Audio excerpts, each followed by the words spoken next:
AJ Balakrishnan அவர்களின் இயக்கத்தில்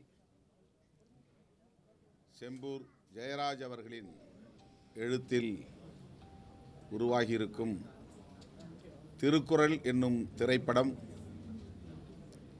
தமிழ் சமூகத்தில் போற்றப்பட வேண்டிய ஒரு படைப்பாக இன்றைக்கு வெளிவந்திருக்கிறது.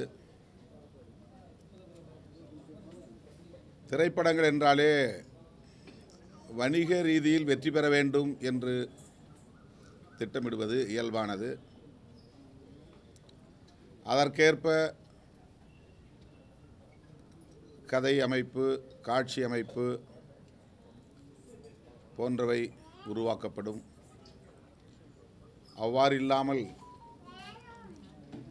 2000 ஆண்டுகளுக்கு முன்னால்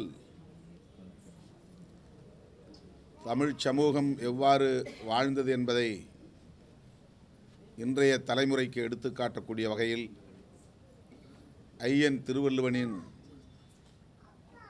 படைப்பான உலக பொதுமறையாய் போற்றப்படும் திருக்குறளை கருப்பொருளாக கொண்டு படைக்கப்பட்டிருக்கிற ஒரு மகத்தான காவியம் திருக்குறள். சமூக நோக்கு மட்டுமே இந்த திரைப்படத்தின் முதன்மையான கருப்பொருளாக இருக்கிறது. தமிழ் சமூகம் 2000 ஆண்டுகளுக்கு முன்னால் எப்படி பண்பட்ட சமூகமாக வாழ்ந்திருக்கிறது, அறம் தழைத்திருந்தது, வீரம் எவ்வாறு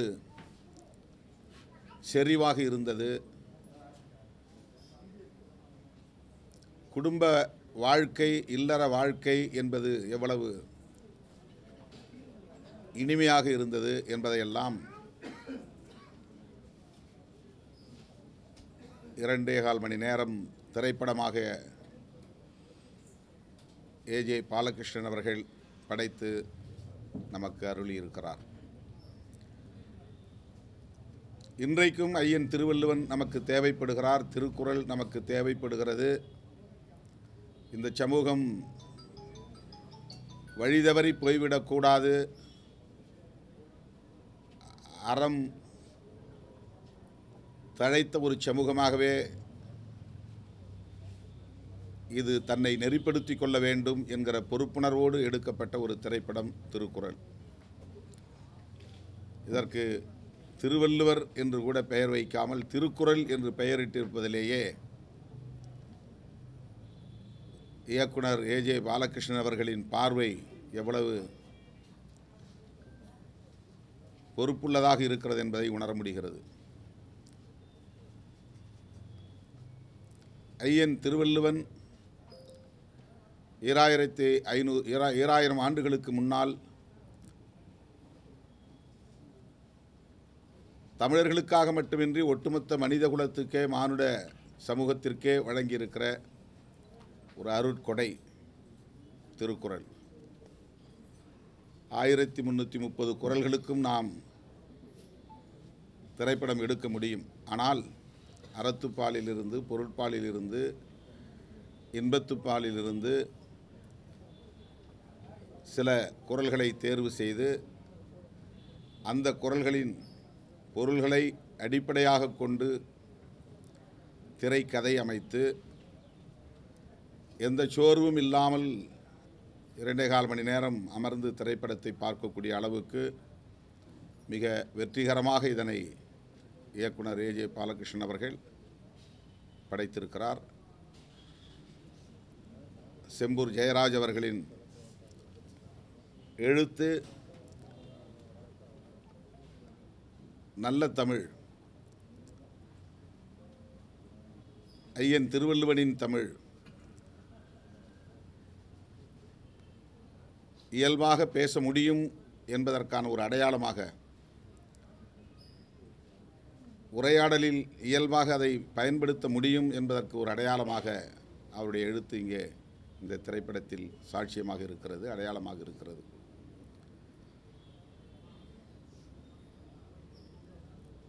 மிக இயல்பாக கலைச்சோழன் அவர்களும் தனலட்சுமி அவர்களும் அந்த படத்தில் நடித்திருக்கிற ஒவ்வொரு பாத்திரமும் தங்கள் நடிப்பு திறனை வெளிப்படுத்தியிருக்கிறார்கள். கேமராமேன் எட்வின் அவர்களும் மிக அழகாக திரைப்பட காட்சிகளை நமக்கு படமாக்கி தந்திருக்கிறார். பாடல்களும்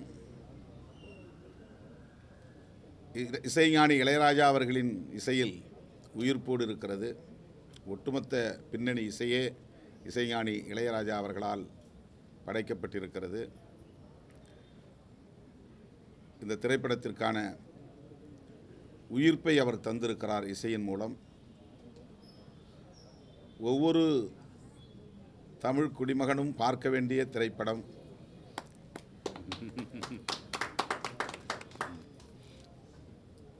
இந்த காலத்திற்கு பொருத்தமான குரல்களை தேர்வு செய்து அதை கருப்பொருளாக்கி இந்த படத்தை தமிழ் சமூகத்திற்கு தந்திருக்கிறார்கள்.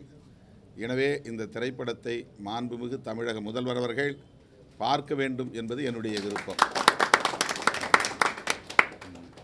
அவரே இந்த திரைப்படத்தை பார்ப்பதன் மூலம் ஐயன் திருவள்ளுவருக்கு அவர் செய்கிற சிறப்பாக அது அமையும், திருக்குறளுக்கு செய்கிற சிறப்பாக அமையும். முத்தமிழறிஞர் கலைஞர் அவர்கள் முதலாக ஆட்சி பீடத்தில் ஏறிய போது ஐயன் திருவள்ளுவனின் திருக்குறள் ஒவ்வொரு பேருந்திலும் இருக்க வேண்டும் என்று ஆணையிட்டார். வள்ளுவருக்கு கோட்டம் அமைத்தார். வானுயர சிலை குமரி முனையிலே முக்கடல் சங்கமிக்கும் இடத்திலே நிறுவினார். குறளோவியம் தீட்டினார்.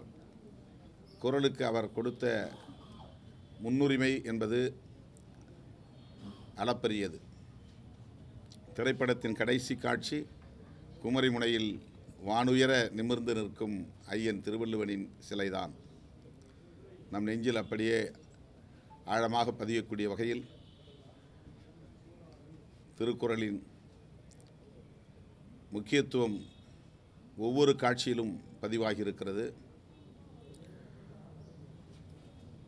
ஆணவ கொலை இன்றைக்கு அதிகம் பெருகி வருகிற சூழலில் காதலுக்கு எதிர்ப்பு கடுமையாக சமூக பரப்பில் பரவி வரும் சூழலில் காதல் எவ்வளவு புனிதமானது,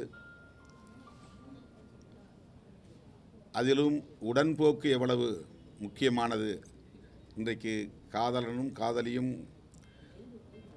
பல்வேறு காரணங்களால் நெருக்கடிகளால் வெளியேறுகிற போது கூலிப்படை வைத்து அவர்களை தேடி இருவரையுமே மாய்க்கும் வேளையில்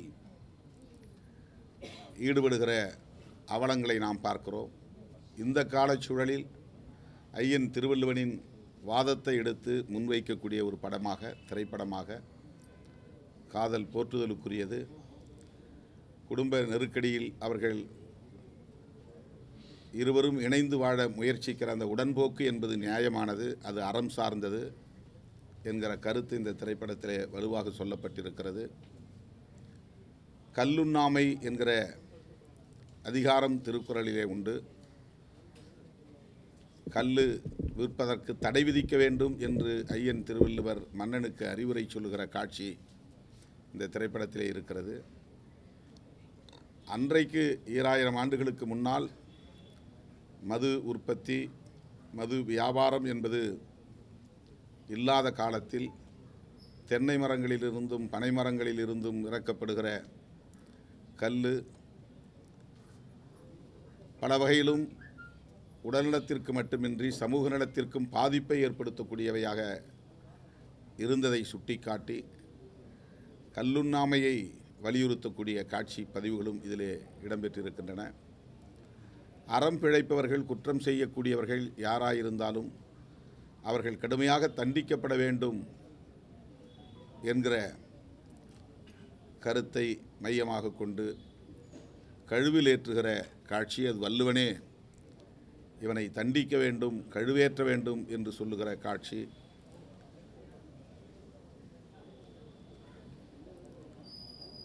அதேபோல தமிழர்களுக்கு இடையிலே பகை கொண்டு ஒருவருக்கொருவர் மோதிக்கொள்வது,